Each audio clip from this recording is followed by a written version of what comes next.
اعوذ باللہ من الشیطان الرجیم بسم اللہ الرحمن الرحیم السلام علیکم ویہ النبی و رحمۃ اللہ وبرکاتہ۔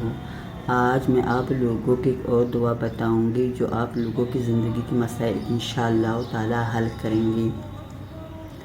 پارہ نمبر 8 آیات نمبر 10 سورۃ الاعراف۔ اگر کسی کے پاس رہنے کی جگہ یا مکان نہ ہو یا رزق کا تنگی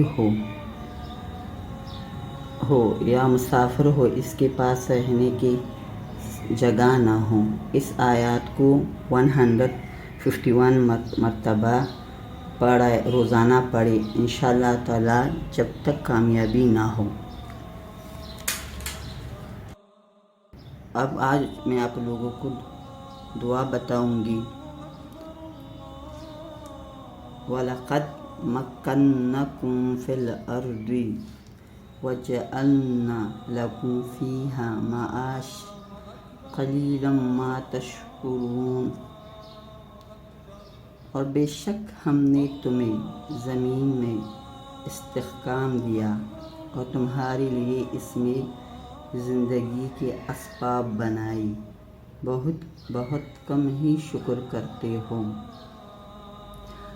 اللہ کا نام ضرور پڑھے، درود شریف اول آخر ضرور پڑھے اور دعا بہت سوچ سمجھ کے پڑھے، انشاءاللہ قبول ہوگا۔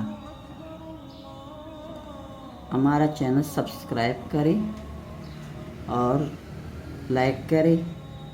انشاءاللہ اگلی ویڈیو میں پھر آپ لوگوں سے دوبارہ دوسری دعاؤں کے ساتھ ملوں گا انشاءاللہ تعالی۔ السلام علیکم ویہ النبی و رحمۃ اللہ وبرکاتہ۔